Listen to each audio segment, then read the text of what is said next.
Après vous avoir présenté la voiture, on vous emmène faire un tour. On va un peu parler de l'utilisation de cette Suzuki Sways. Voilà, on va vous faire un petit débriefing façon podcast, comme vous savez. Moi, si vous préférez essai présentation ou si vous préférez faire une vidéo d'essai, une vidéo de présentation, comme je le faisais un peu jusqu'à présent. Voilà, donc là, on va maintenant débriefer de la totalité de la semaine d'utilisation de cette Suzuki Sways. Et on va commencer à parler moteur sur cette Suzuki Sways. Alors, elle a le 1,8 litre hybride, puissance cumulée annoncée par Suzuki 140 chevaux. Très honnêtement, c'est largement suffisant. Break, berline rallongée, voilà, de ce gabarit, de ce segment. Franchement, pour un usage quotidien, ça suffit largement, même pour faire de l'autoroute. On a fait un peu d'autoroute avec. Le seul petit bémol de ce moteur, c'est qu'il est couplé à une boîte ICVT. On le sait, la boîte ICVT n'a jamais vraiment fait l'unanimité auprès des utilisateurs.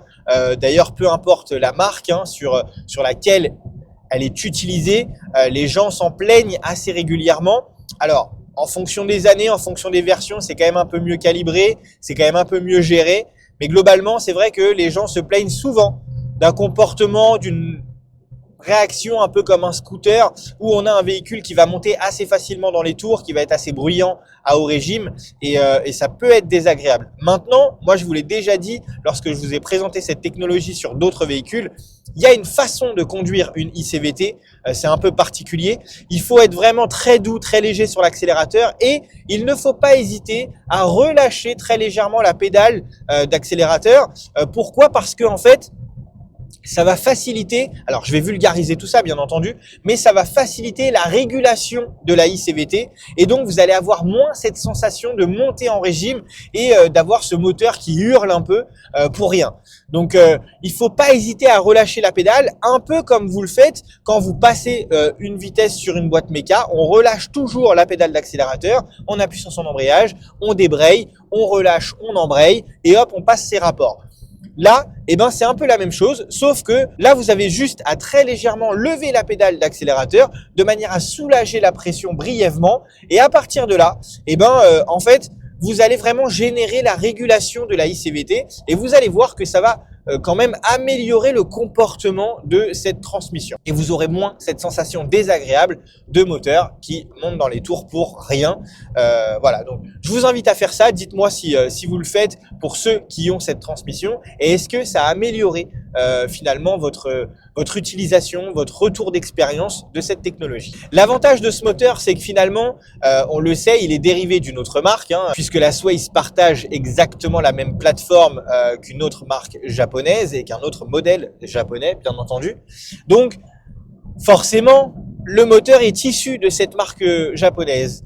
Et ça a un avantage, c'est que ce moteur est utilisé depuis très très longtemps par cette marque. C'est un moteur que moi j'ai connu quand je travaillais dans les ateliers de cette marque-là.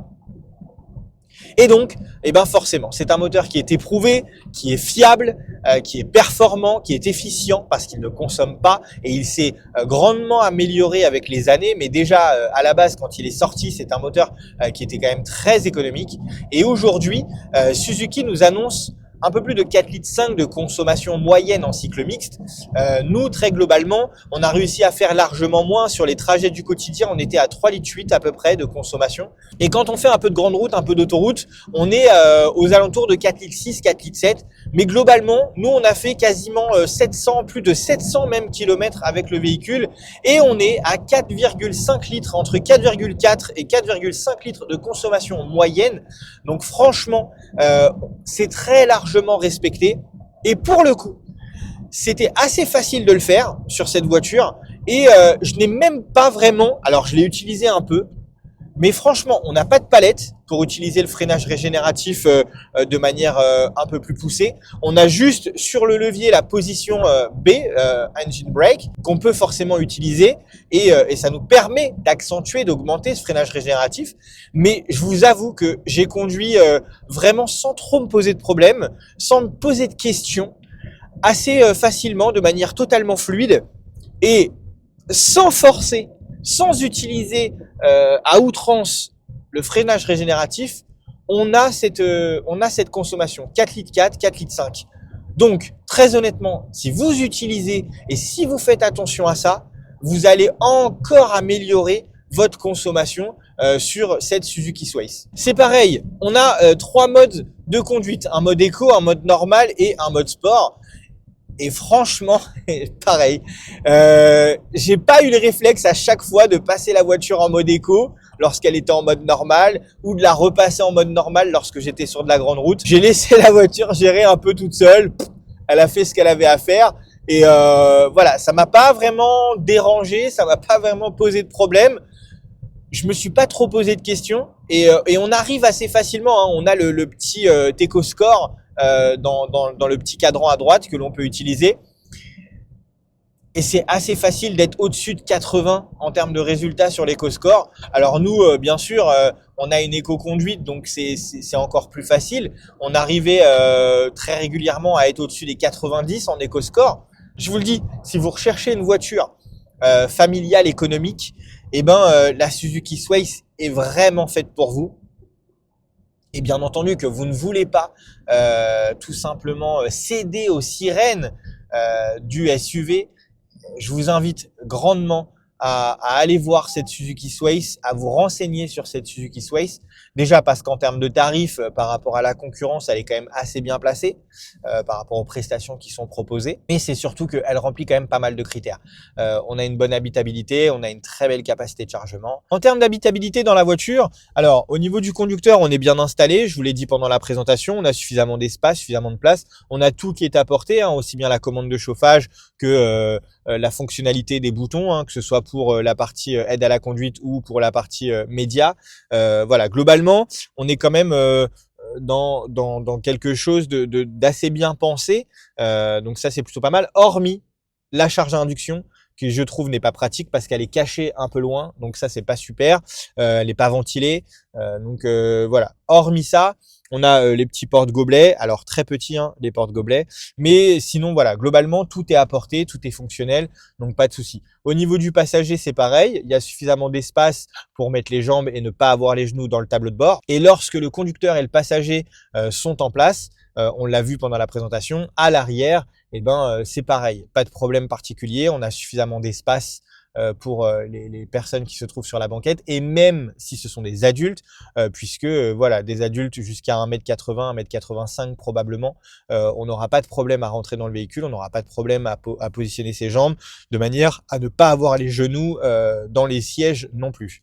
Après, je mets quand même un petit bémol sur la place centrale qui pour moi, si vous avez un enfant en bas âge, il faudra privilégier le rehausseur sur la partie centrale de manière à avoir un peu plus d'espace à droite et à gauche parce que sinon, si vous mettez le rehausseur à droite ou à gauche, je suis pas sûr que la place centrale, on puisse y mettre 2 adultes en tout cas sur et la place centrale et la place de droite par exemple et on puisse loger un enfant à gauche, un adulte au milieu, un adulte à droite ou inversement, hein, bref. Mais voilà, la place centrale me semble un poil juste. Pour moi, c'est plus une place de dépannage que vraiment une troisième place très confortable. En revanche, les assises derrière sont confortables, c'est assez souple, assez doux, donc là-dessus pas de souci. En ce qui concerne le comportement du véhicule, châssis et amortissement, c'est japonais, c'est très bien pensé. Voilà, on a une très bonne tenue de route, on a une excellente tenue de route sur cette Sways.